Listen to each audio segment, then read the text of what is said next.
Hello, Romantics. I'm Sarah Gomez, author, romance lover, and host. You're listening to Romancing the Story, a podcast centered around writing, reading, and story structure, all with a twist of romance. We're at episode 84, and on today's episode, I speak with USA Today bestselling author Sarah Hawley about morally gray characters, navigating darker content, and the intersections of allegory in fighting oppressors and escapism. The discussion delved into complex characters, a Spitfire protagonist that chooses to save herself, and some immediate influences and homages from Sarah's archaeological studies, ones that helped create the structure of the Fae world in the book, and the idea of viewing the past through a different lens. This episode was actually recorded in November of 2024, and while Sarah's book, Servant of Earth, grapples with questions of power and responsibility and the consequences of those that act and others that don't, it's a topic that permeates our current zeitgeist, even if the book itself is fantasy. Throughout the chat, we highlight the first book of the Shards of Magic series, Servant of Earth. It's high fantasy at its finest, with ruthless fae, deadly trials, and a world drenched in magic and rituals. If you're looking for a book that is a brutal blend of A Court of Thorns and Roses and Hunger Games with twists that will leave you breathless, this should be a top pick. Okay, picture this. You pour your heart into a book, send it off, and boom, it hits a wall. That's exactly what happened to Servant of Earth when it got rejected back in 2017. Sarah told me a little bit about the story, but here's the thing. A book's time may not have come yet. Fast forward and fantasy is on fire. And guess what?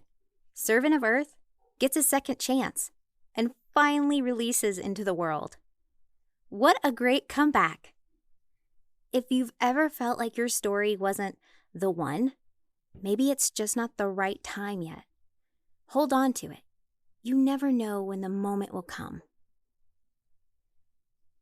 Links to connect to Sarah, as well as other media mentions, will be listed in the episode description. I do use some Amazon affiliate links for books, so if you buy through the link, it helps the podcast and is always appreciated. With that said, let's jump right in. And just for context, had you read Glimmer Falls before or no? The witchy rom-coms. I read some of them. So okay. I did read some of them. So I was just like, you know, the tone is different. Okay. I had to definitely, that was definitely one of my questions, but I had to double check, did Sarah Hawley, who I think wrote this? I had to double check myself for a minute. It's not a bad thing though. We love variety, right? It's different. We like variety. Yes, spice of life. Welcome, romance and fantasy author, Sarah Hawley. Yay! Hey, thank you so much for having me. I'm really excited to talk to you today. Well, listen, you have a great name, so it's a great start already. Oh, okay. Because I'm not biased. Sarah's solidarity. I'm telling you, it's like double the Sarah, double the fun today. I know. So that's what I'm saying. I don't know if you had growing up that there's always 1,000 Sarahs in any room you enter. And I was always very bitter. I would never got to be Sarah. There was always one girl in class that got to be Sarah. I was always one of the initial ones. I was always the Sarah H. Secondary Sarah.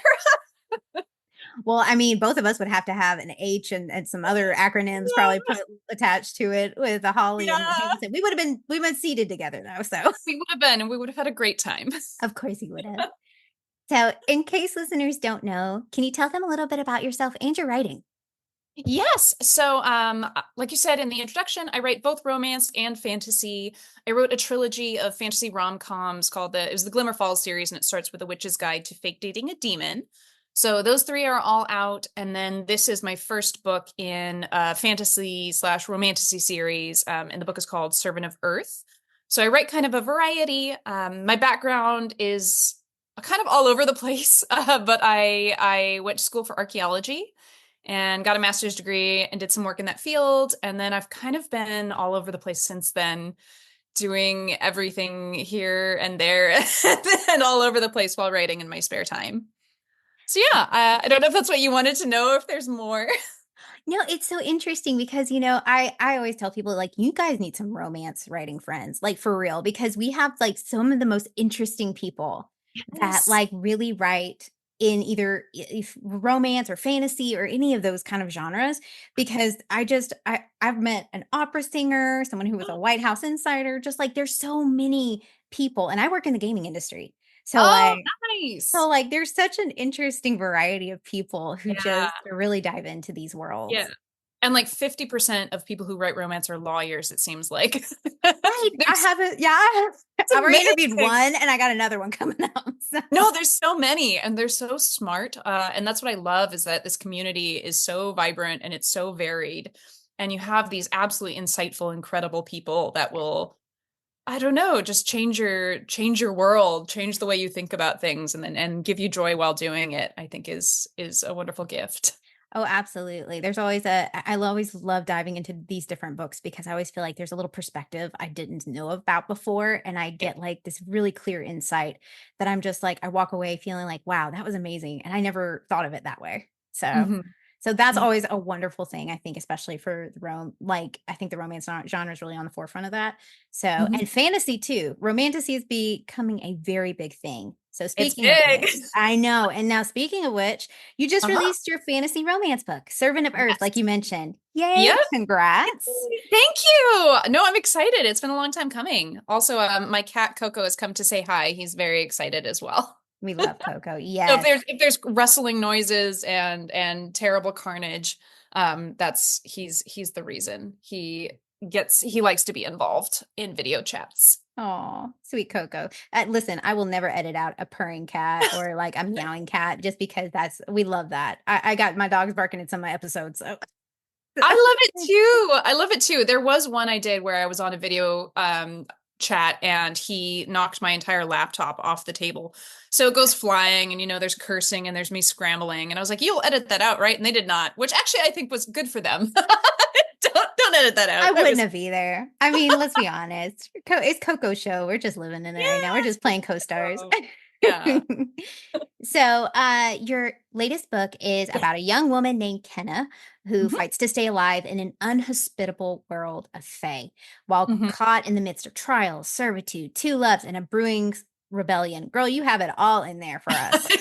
So, Romantasy is really enjoying the limelight at the moment, kind of what we mentioned. Uh-huh. And Servant of Earth is very much within that genre, a curation of some of my favorite elements like magic, high stakes, Fey world, fatal trials, and two potential love interests. Yes.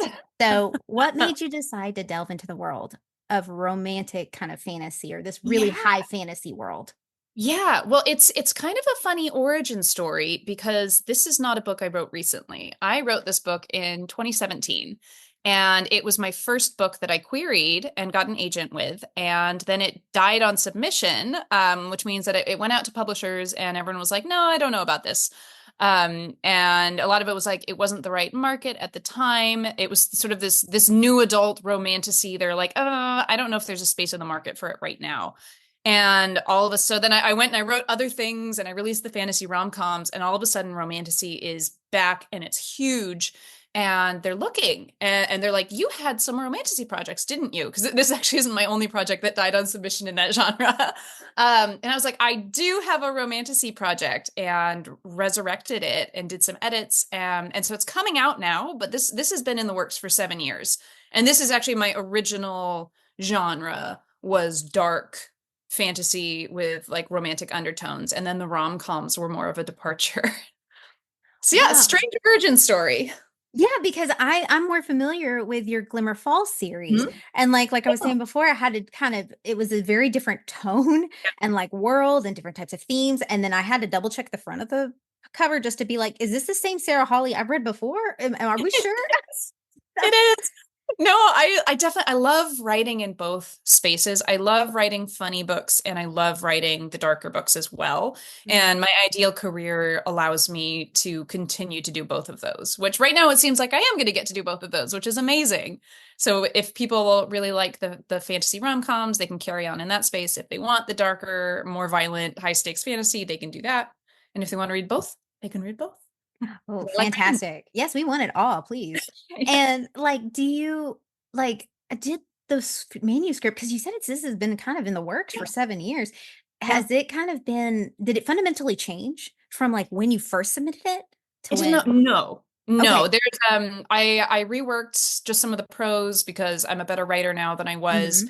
And then I think I added 2 chapters. But fundamentally it's the same story. Okay.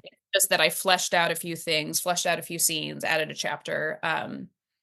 And I think it's definitely better now than it was. I mean, I would hope it's better now than it was 7 years ago, but it was actually really rewarding to revisit it Hmm. and get to bring it back to life. Because I always felt like this was kind of the book that broke my heart because it Hmm. was my passion project. It was the one where I was like, I can actually have a career as a writer. The first book I queried, and I almost hadn't realized at the time because I was so new. I didn't realize that you could get through all of these hurdles. You could get the agent, you could go on submission, and then a project could just die and then never get told. I was like, wow, like, and so this book kind of always broke my heart and taught me that feeling of rejection, which I actually think is a valuable feeling to know in this industry because it happens so much in all these ways, large and small. But it was the first one that really, really hurt. Uh, and getting to bring the story back, it's amazing because now I'm like, she can have her happily ever after. Like she can go on this journey that I imagined for her. Like this love story can be told. And it's phenomenal. And I'm really thrilled that Romantasy is having such a moment that it's allowing me to resurrect this story. Oh yeah, we love a comeback story. And that is such a great like example of like you think you have it all, like you have it done. It's there. It's been, Mhm. it's been got they've taken it on, but then like you said, it Yeah. just kind of falls apart in an Yeah. unexpected way. But I think this is It the happens. it Yeah. does. And I think this is the best time it could have come out. Yes. And to me, there's always that little glimmer of like hope or like the bright side, which, like you said, you're a better writer now Mhm. because you got to kind of clean it up a little bit in a way. And I think that in itself is a treat on its own. Like, Yes. because there are things we talk about as far as like writing when we don't have the right tools in our tool belt to make these stories come to life in a way we want. So, Yeah. Yeah. And like every single day you write is a day that you're better than the one before, even in the small exactly. ways. So no, it was tremendous getting to do this again. Was that writing process at all different from when you had originally wrote it? Like, was it more refined? Did you know what you were looking for? You're like, okay, I definitely need to do this here and here. So, Yeah, it's a lot of it was just things I instinctively knew where I mm, was like, I remember there was one scene where I was like, we are not getting enough interiority about how she's feeling about this calamitous event. It was very much like a recounting of things that happened. I was like, I need to anchor myself more in my protagonist's body. I need to anchor myself more in her emotional responses to what's going on. So it could be stuff like that. A lot of some just like little prose refinements. And then my editor was great because she would say, I really want you, I feel like we just caught a glimpse of this character in this scene, and I want you to linger and flesh it out more. And that was probably a consequence of when I was first writing it, trying to keep the word count down because I'm a very wordy writer. And especially when you're trying to get published the first time, it's good to have a manuscript like kind of as close to 100,000 words as you can get if it's a fantasy novel, just because like the shorter, the better, instead of doing like these big door stoppers. So I'd gone through this ruthless cutting process the first time around and chopped like 20,000 words from it in oh edit wow. and then added 20,000 back. so so that was it nice. And it was interesting having the editor flag areas where she's like, I want this. Because there's one scene that I really loved. And she was like, no, we need more. We need more of this scene. And then I added more. And I was like, oh no, like this might be my favorite scene in the book. And one of my favorite lines in the book was from that round of edits the second time around, where she said, I want you to delve deeper into this moment and why this conversation is happening. Hmm. Yeah, Yeah. see, that's the great part, I think, about getting to revisit some of those and having that opportunity. So, and I'm so glad because then we got the book we did. Yeah. So, And I'm and proud of it. I mean, you should be. It Thank is you. such a great book, and the story does kind of, you mentioned before, gets unexpectedly dark, Yeah. really in depth. Like Yep. it covers a breadth of like intense situations like violence, torture, gore, harassment. Mhm. I mean, you have all those trigger warnings up front, and I Yep. appreciate that. Was it always the intention to incorporate those subjects in the Yes. book? Okay. Yep. Yeah. It was always going to be dark. I mean, I like to read across a wide swath of content as well. Like, I love reading romance and I love the comfort of the happily ever after and knowing that everything's okay. And I love something light and sweet and funny. And I also love the fantasy novels that really stress me out. So I wrote this to be a fantasy novel that really stresses you out, but hopefully in a good way that makes you keep turning pages and you want to know how it ends. But yeah, Yeah. the dark was always there. And I have some other projects. Like, some projects are just going to be dark projects and some are going to be light projects. And No, and that's like we were saying, it just kind of like that's kind of a big breath, I think, of a lot of writers. They don't want to be stuck in one thing. There's like Mhm. a whole variety because we do as writers, I think we also like to read and we like to read different things too. Yeah. Yeah. So I think that's a great marrying point too of having like kind of different versions of like things that you write. And was it hard? Was it hard to write and navigate those really hard subject matters? Yes, to some extent, because you want to do it in a way that's sensitive and include the dark content, but also consider the impact. Mhm. Um, and so especially like there are themes of sexual assault in this, like not against the heroine, but there's like a subplot, as you know, in the background. And that was something I was writing it and I was like, it's how do you have this here without lingering it in a way where you're supposed to like I didn't want to titillate people with like and then like dark romance has its space and its purpose. I am and like people can want to read the really dark content in a slightly titillating way. But that wasn't what I wanted to do with that. So it's sort of you have to think a lot about as you're writing it, the purpose of why you're writing it and what are you showing versus what are you alluding to. And so it is difficult to navigate in different ways. But yeah, it's like just different muscles writing in these different genres. It is. And I felt like it did serve a purpose in like building the brutality of this world. So we kind of know what we're in for and what this is like the kind of the bounds, right? Like the kind of Yeah. bounds and the rules of the world. So it kind of did bring to life if it's going to be a brutal world, there are going to be brutal things that happen. Yeah. So And the whole sort of theme of the series is about disempowered people taking power back. mhm. And so that's also part of why it's there. Because you look at a lot of original fairy tales and stories, and there's a lot of sexual violence in them, even if it's not outright touted as that. It's like, oh yes, and then this lady was abducted, and then a year later she had a child by like, the fairy king. And you're like, oh, hold on a second. Like, ooh. So there's a lot of this in the original fairy tales. And so to me, it felt like it needed to be part of the world in all the different ways in which specifically women are oppressed. Because it is a story about people who are oppressed. I don't know, trying to escape their oppressors Yeah. and the challenges of crafting a new world and a better world and how you grapple with questions of power and responsibility. Yeah, and that's always been present, like you said, in fairy tales and mythologies. Hmm. Those kind of themes have always existed, and a lot of times it is a way of exerting power. So it just kind of serves to like you said, kind of wheel back into the theme of like trying to have these disempowered people take power back. Hmm. So Yeah.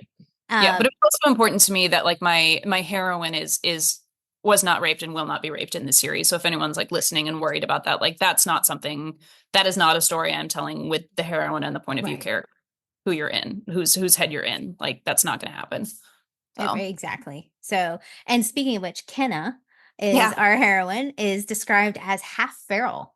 yes, She's a wild, independent girl, and she is also caring and cunning as well. So, did you always envision the protagonist to be so multifaceted and layered? as a protagonist? Oh, nice. Yeah, I mean, I love complicated characters, and I feel like a character in this genre, when you're throwing someone like she's a complete outsider to this world, she's starting from the bottom in this world, and so there's traits that are inherent to that story. You need to have a curious heroine because she needs to discover the world, so the reader discovers it along with her. You need one that takes risks.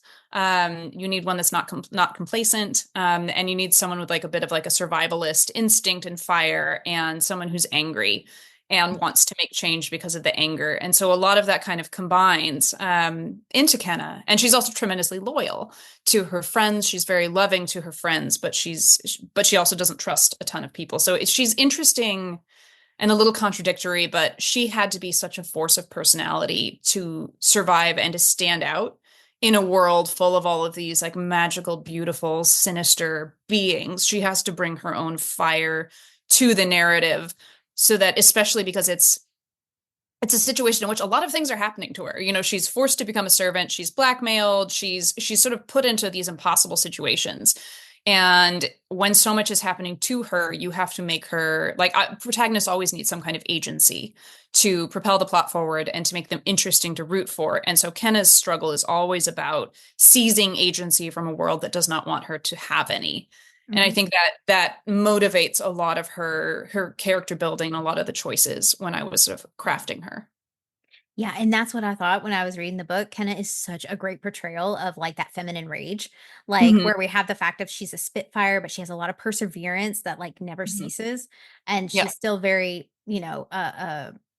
she can still be very gentle and very loving and like you said Mhm. loyal to her friends and the people that are hers, even in these dire circumstances. So she found ways to fight back and stay alive, all while fitting the landscape of this very, like brutal fey world, kind of like we mentioned. Why was it important to capture and translate that kind of tenacity to the page? I think that makes interesting protagonists, and that makes an interesting reading journey. And a lot of what we read for is escape. And I mean, there's a lot of allegory in her story as well, when you about fighting tyranny, about fighting oppressors, about what happens when people try to force you to inhabit a certain role, or try to limit your prospects. And so having someone tenacious, it is important to me because I want readers to read that character and go like, I'm rooting for her. I want her to succeed.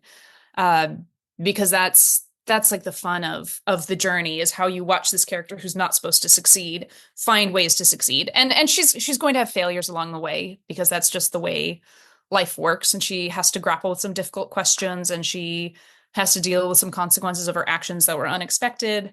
And all of that to me just makes it interesting. Like she was interesting to write, and I want her to be interesting to read as well. She had a lot of growth to her as well, and this is a series you mentioned, Yes. right? So Yes. she'll have more growth Yeah, opportunities like I as really well. put her through it. I'm doing edits on book 2 right now. Nice. Yeah. How long is the series? So right now it's 3 books is sort of Okay. the plan. I would say it's an interesting challenge going from, because the Glimmer Falls, it is a series, but it's interconnected standalone. So each one was a functional love story on its own. And so it's been an interesting challenge writing a series that is a continuous narrative with the same heroine. It's hard. It's very hard because you're not starting from scratch anymore. You're starting from immediately, like the story ends and then we pick up in book 2 like 3 minutes later. And so trying to navigate, okay, well, the reader is theoretically more familiar with this world than someone who's picking up a Glimmer Falls book, because it can't be read as a standalone. So how much backstory do you put in, and how do you structure it? Because it's also not the end of her story. So even though you have to have this narrative arc, but you're not, I'm like not like wrapping up the series. I have to be wrapping up smaller arcs within the series. So it's been hard. Yeah, because I know we were getting you had a lot of like mechanisms in the world building as far as like in the very first of the book. Because I figured I didn't realize it was a whole series. So by the end of the book, Yes. I was just like, I want more though. Wait, what happened? I know, but you're right though that those Yeah. mechanisms you don't need quite as many, or at least as detailed, maybe to kind Yeah. of, because there should be some familiarity when Yeah. someone dives in the second. But there's And also so many characters and subplots that I'm like Yeah. trying to keep up on because like I want to know how everyone's doing. I want to check in on everyone, but you don't necessarily have the page space to do that. And so that's been interesting. It's like which subplots are the most important to have because Kenna's arc is always going to be first and foremost. Mhm. And then you're like, well, there's a romance subplot, and then there's this friend subplot, and then there's like that friend subplot, and there's this subplot, and it's like, how do we pare things down to make it an appropriately sized book? And sometimes that means that like some of the subplots you want for book 2 will end up being book 3 instead. Mm. Yeah, so it's an interesting challenge. Yeah, that's a great point because I didn't even think of that from the Glimmer Falls series that you said was like kind of interconnected, but Yeah. this is more just a continuous narrative. Yeah. Did you plot them out beforehand just to make sure, or you just kind of No. that's okay, that's okay. It No. happens. No, I'm not a tremendous plotter. Oh, This one, I outlined Servant of Earth in more detail than I have ever outlined anything before or since. I had like a 30 or 40 page, like scene by scene outline, that I then did deviate from. And then other books, I'll tend to have a synopsis I write that's maybe 10 pages and it's sort of a narrative, the story of the story, and then it'll deviate from there because a lot of my writing is character based, where I'm going off of what does it make sense for this character to do in this scenario. And it might not be what I had initially planned to happen in a scene because I want it to be ultimately consistent and I want the characters to feel like they're propelling the narrative. I would love to be an outliner. I would love to be a detailed outliner. But I'm very much a hybrid where I need to discover things as I'm writing them. well, like you said, you might not find that your favorite line of the book after a while, right? After Yeah. like that second round of edits. Yeah. So, I mean, that's very fair. Do you like narrow it down to like what's going to be in each book depending on like what that narrative is? Like as far as like Kenna, are you kind of circling everything around that, or is it more so like the plot of the book? I mean, everything is about Kenna. And so Okay. I know where I want, like, so I went into book 2 knowing where I wanted her to start and where I wanted her to end. Okay. And then you think about on the way, the ups and downs, getting to that point, and then sort of flesh it out from there. Ooh. So yeah, so usually I think of books in generally a 3-act structure. And so break it into chunks. And so usually I'll know what's going to be at the end of each act and then how it ends. And then along the way, I'm like, well, let's find out. Yeah, and like you said, you have a lot of things going on, so there's like a lot of things to balance. Yeah. So like as far as like the political intrigue, the love interest, the trials and tribulations, it felt like there was just you did a great job of balancing it all. Yeah. But like when you're looking at it, like how do you kind of keep track? A lot of it is just, I have documents where I'll throw stray thoughts or, I had like a world building document for book 1 where I'm like, well, what are the Fae holidays? What are the Fae houses? Trying to do a timeline of the book because that was tricky. Like when is each trial happening compared to when are all like the major holidays happening compared to all of these things. And so I'll have these documents where I kind of loosely I'm thinking about like, okay, well, does this go here? Does this go there? And trying to keep track of things, and then documents with names, which I hate naming characters. It's the worst. But all the potential names that I could use. And so I just have a lot of just rambling documents. But most of it's just in my head, knowing where I want the story to go and knowing what's important to me. But I had to cut an entire subplot from book 2 that's going to go in book 3 instead. And that's been interesting. But it's also cool because now I can hint at that subplot in book 2 and everyone will be like, oh, it's foreshadowing. And I'm like, no, it used to be in here. I just had to cut the whole thing because the book was long. That's just the remnants, guys. It's just the remnants. Yeah. And then they'll be in book 3 and be like, wow, you foreshadowed this a whole book ago. I'm like, yes. I was on purpose. I was like, no. Take full credit for that. Yes. Yeah. So and of course, in the midst of all these things, kind of, it is a fantasy, but there is a little bit of romance, which is more of the subplot, I think, for this one. Yes. So will it kind of remain a subplot too throughout the book? Yes. It will be a more major subplot in book 2. Fantastic. Yes, we're going to spend a little more time in the romance area than we did in book 1. Like book 1 definitely like has spicy scenes and it has romantic subplot, but just generally based on where things are going. We're going to linger a little more in book 2. Well, and I felt like that was kind of appropriate for like at least the first book is just that, I love, don't get me wrong, I love me some spicy times. I love Yeah. me the romance subplot, but I felt like there was a lot of like things to kind of work out first and try to figure out, and like all these things happening to Kenna. And then that kind of romance was there and we had 2 love interests. Yes. But I felt like The that would complicated part. continue on. Yes. Yes. So there are 2 love interests. Yeah. So and inherently, like, you're going to spend more time. So it's like, how do you spend time with both of them and make readers root for one? Mhm. I would love it if readers were rooting for both. I actually think that would be very exciting.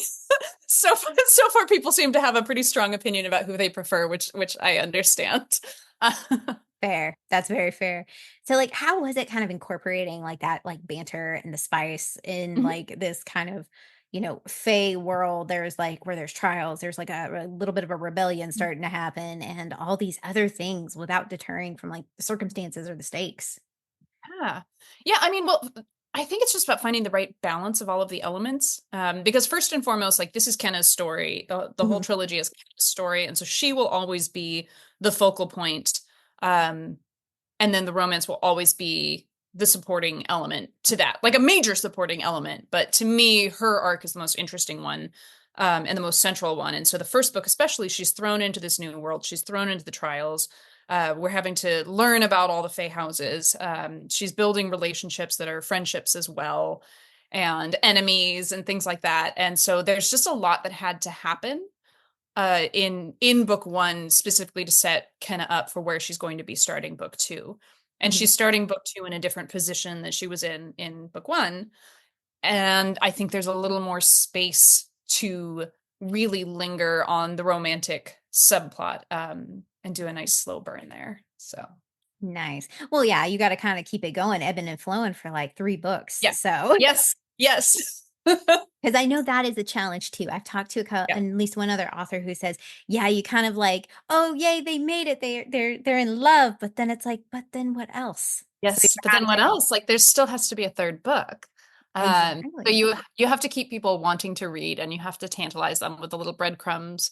Because if you just do like the culmination, and there's, we're happy together and like, great, we're married and it's book 2. I do think it makes book 3 kind of less interesting if you're a very romance focused reader, which I am. I love romance. Mhm. And in fantasy books, I love a slow burn and a romantic subplot that's extending over many books. I think I blame Tamora Pierce for this and the Song of the Lioness series, which I don't know if you read. It was like the Alana books where she's pretending to be a boy so she can become a knight. But Yeah, I think I've read one of them. yeah, Yes. there's like this very charming thief named George, the king of the thieves. And in book 1, he's like her like older buddy mentor type. But I was always like, the thief, the thief. I am interested in the thief. And she had like other love stories, and I was like, no, I'm interested in the thief. And so it's a slow burn, sort of over 4 books until we get the thief. Yes, yes, and see, yes, and that's how it kind of works with the series. And I'm kind of glad you kind of paced that out that way, especially since this Yep. is a series, because it would have like you said, just kind of like boom boom. If Yep. don't get if I get the romance and like immediately, so you gotta Yeah. have and plus there's a lot for Kenna, I think, to kind of work through Yeah, before we get she's there. she's got a lot to work through. And there's some big consequences of that first book relationship, and how it kind of went. It's like, I want to talk about it so bad, but I don't want to like spoil things for people who haven't read it yet, since I it's know, I so know, new. I know. I'm But trying like, to veer I want away. I want to talk to everyone about, maybe once we're not recording, I'll talk to you more about it. Oh, okay, I'm yeah. very much like, I am an apologist for a lot of people I probably shouldn't be in this book. Like, I just think they're all morally gray, and that's so interesting to me. Well, you know And what? I'm glad you brought that up because I didn't know if that was your intention or not. Because I felt like so many of these characters were very morally gray, even Kenna to a yes, certain extent. yes, Like yeah, because they very much kind of like were in this line between like good and not fully good, not fully bad, yeah, but then like they kind of towed that line. I feel like that was so interesting because usually we do have a very like starch black and white kind of thing, usually, especially in fantasy, I Yes. noticed. So like, was that was always your intention kind of going through that? Yes. No, I love morally gray, and I think it's more interesting, the questions that rise from characters doing the wrong thing for the right reason, or the right thing for the wrong reason, and what's motivating them. Because they've all, I mean, Kenna hasn't committed too many atrocities yet. Like, she definitely commits Right. violence in this book. And that's part of her thing, is like the question of what violence is justified, and slight corruption arc of becoming more like the Fae because she has to be to survive in this world. Mhm. She has to be ruthless.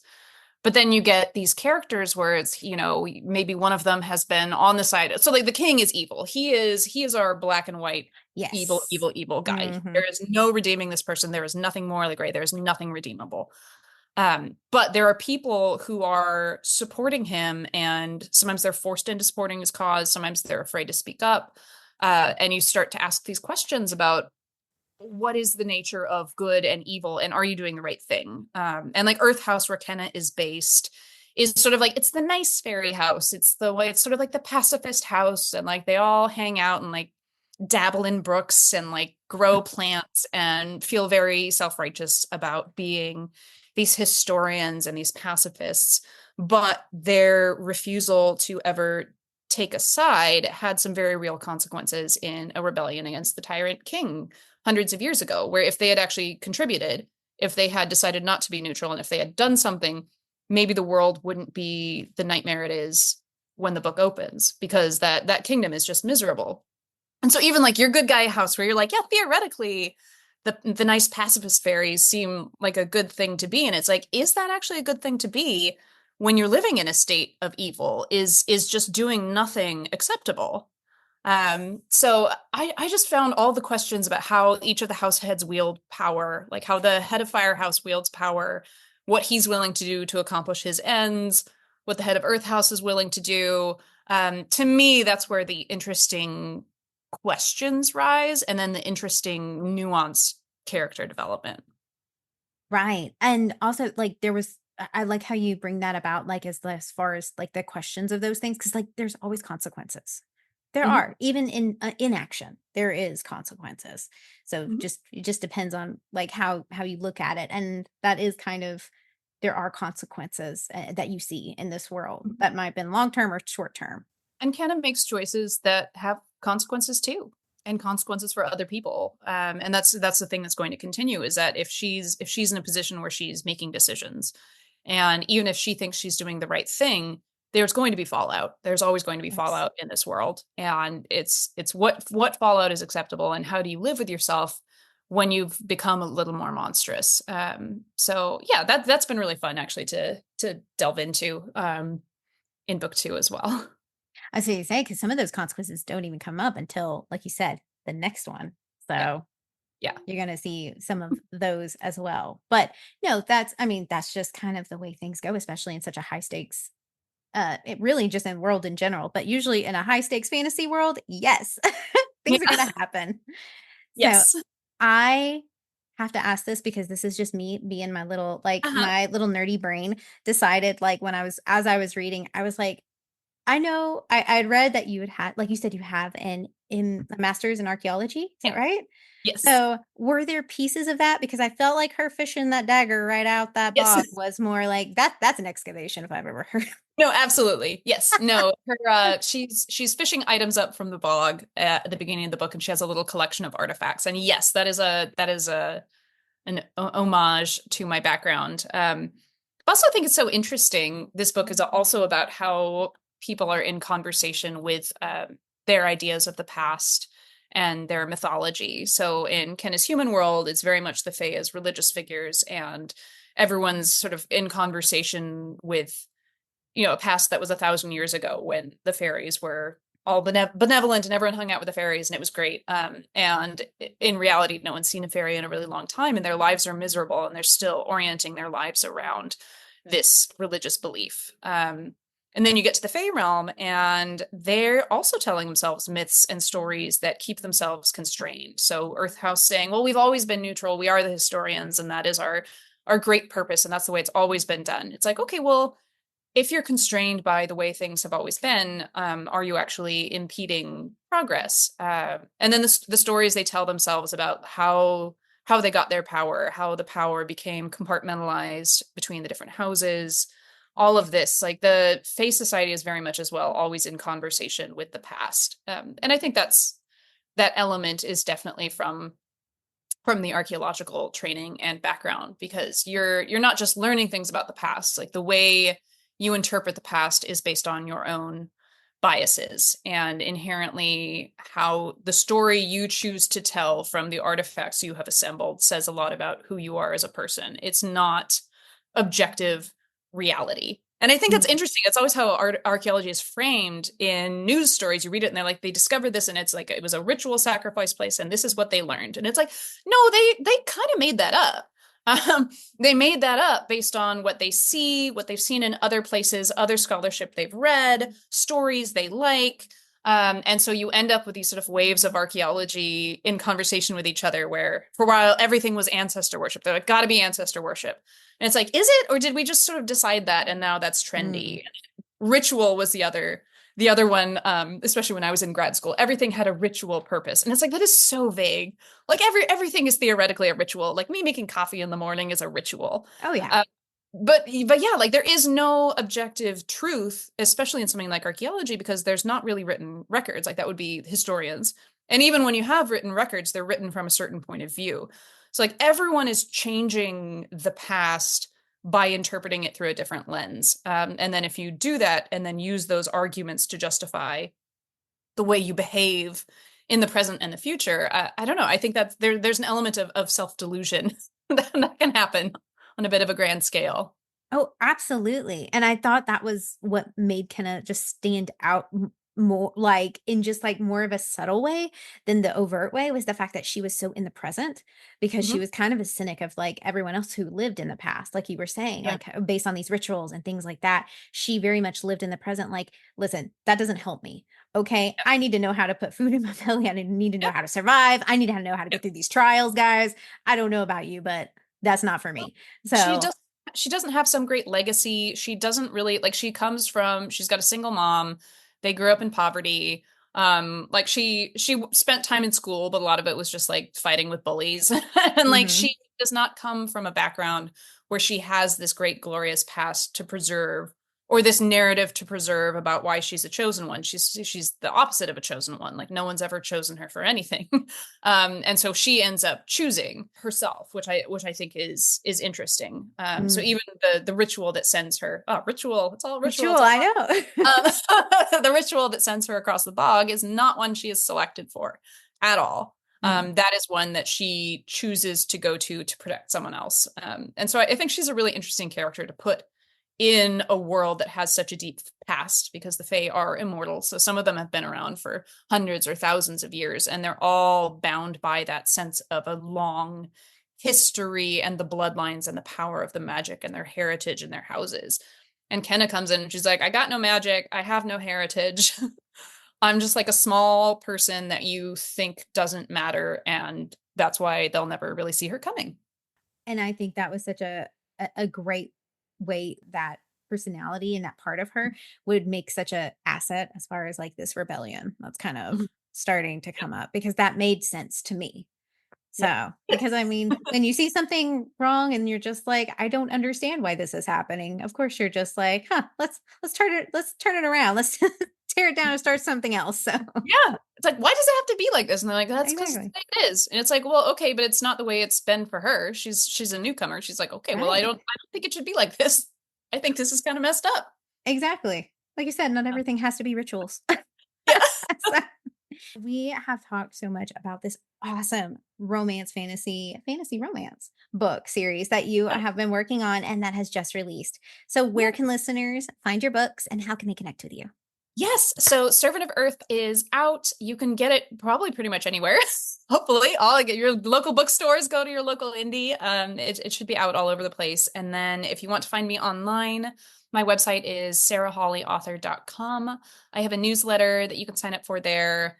And on social media, I'm mostly on Instagram, but my handles right now are Ms. Sarah Hawley. So it's MSSarahHHawley.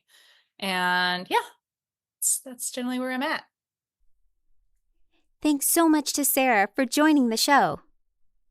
If you like this kind of content, don't forget to subscribe wherever you listen to podcasts. That way, you're the first to hear new episodes when they drop. And if you get a chance, feel free to leave a review. It helps support the show and allows more opportunity to bring in all kinds of fantastic guests. There's also a link to the YouTube channel in the description if you'd like to see the interviews with some of the guests and see them show off their lovely books. As always, stay safe, be well, and keep writing. Bye!